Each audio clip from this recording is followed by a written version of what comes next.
పచ్చదనం కనుమరుగై కాంక్రీట్ కట్టడాలతో నగరాలు ఉక్కిరిబిక్కిరి అవుతున్న ఈ రోజుల్లో ఇంటినే ప్రకృతి వనంగా తీర్చిదిద్దారు ఓ వ్యక్తి. 3 దశాబ్దాలుగా హోమియోపతి వైద్య సేవలందిస్తూ ప్రకృతి పరిరక్షణను జీవితంలో అంతర్భాగంగా మలుచుకున్నారు. నేటి తరానికి ప్రకృతి పరిరక్షణ ఎంత అవసరమో ఆచరణలో చాటి చెబుతున్నారు. హనుమకొండకు చెందిన డాక్టర్ శ్రీనివాసరెడ్డి తన అభిరుచితో సమాజానికి సందేశాన్ని అందిస్తున్నారు. హోమియోపతి వైద్యుడిగా సేవలందించేందుకు హనుమకొండకు వచ్చిన డాక్టర్ శ్రీనివాసరెడ్డి అక్కడే స్థిర నివాసం ఏర్పరచుకున్నారు. ఆయనకు ఎదురైన ఓ సంఘటన నేడు గొప్ప సందేశంగా మారింది.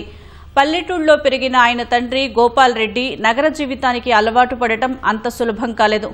పచ్చని చెట్లు, స్వచ్ఛమైన గాలి, పక్షుల కిలకిలా రావాలు లేకపోవడంతో ఆయన మనసు ప్రకృతి కోసం పరితపించింది.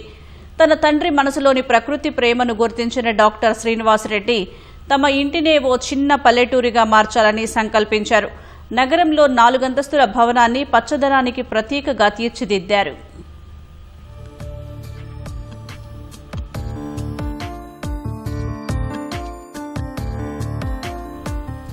డాక్టర్ శ్రీనివాసరెడ్డి ఇంటి మేడపై భిన్న రకాల మొక్కలు పెంచుతున్నారు. చల్లటి గాలి, పక్షుల కిలకిలా రావాలు, పచ్చటి గడ్డి, చెట్ల నీడ ఒక చిన్న ప్రకృతి వనాన్ని తలపిస్తోంది. ఉదయాన్నే సూర్యోదయాన్ని ఆస్వాదిస్తూ ప్రకృతితో మమేకమై గడిపే ప్రతి క్షణం ఆయన కుటుంబానికి ఎనలేని ఆనందాన్నిస్తోందని చెబుతున్నారు.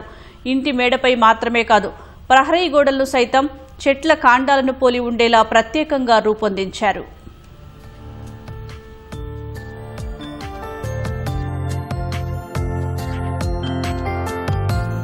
ప్రస్తుతం నగరాల్లో పచ్చదనం కనుమరుగవుతోంది. స్థలం ఉన్నప్పటికీ మొక్కలు పెంచడానికి చాలా మంది వెనకడుగు వేస్తున్నారు. ప్రకృతి మనిషికి భగవంతుడు ప్రసాదించిన గొప్ప వరమని, చెట్లను కాపాడితే అవే మనల్ని కాపాడతాయని చెబుతున్నారు శ్రీనివాసరెడ్డి కుటుంబ సభ్యులు. ప్రతి ఇంట్లో కనీసం కొన్ని మొక్కలను పెంచాలని, చిన్నప్పటి నుంచే పిల్లల్లో ప్రకృతిపై అవగాహన కల్పించాలని వివరించారు.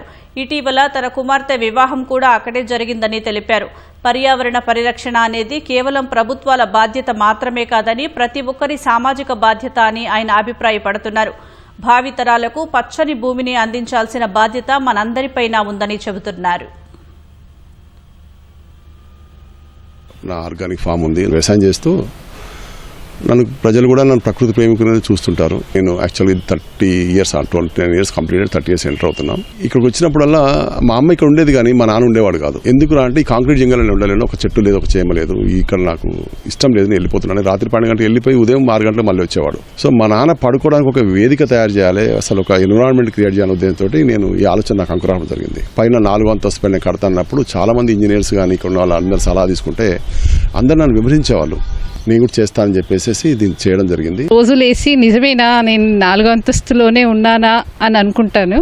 నేను ఎక్కడో ఉద్యానవనంలో ఉన్నట్టు ఫీల్ అవుతూ హాయిగా ఇక్కడ విహరిస్తూ ఎంతో ఆహ్లాదకరంగా ఉంటుంది. అది చాలా సంతోషం ఇస్తుంది. డే అంతా చాలా హ్యాపీగా జరుగుతుంది దానివల్ల. ఇక్కడ నా పెళ్లి ఈవెంట్స్ అన్నీ చేసుకున్నాము, ఎక్కడనో పల్లెటూరులో చేసుకున్నట్టు మొత్తం ఫ్యామిలీ అందరం ఎంజాయ్ చేసి మాకైతే ఎక్కడనో ఉంటున్న ఫీలింగ్ వస్తుంది. ఎస్పెషల్లీ వింటర్స్ అయితే ఇంకా బాగుంటాయి. అంటే లైట్గా మంచు ఉండి, రెయినీ సీజన్ అండ్ వింటర్ చాలా బాగుంటుంది. కాంక్రీట్ కట్టడాల మధ్య పచ్చదనానికి చిరునామాగా మారిన ఈ ప్రకృతి నిలయం పర్యావరణ పరిరక్షణకు ఓ ప్రత్యక్ష ఉదాహరణగా నిలుస్తోంది.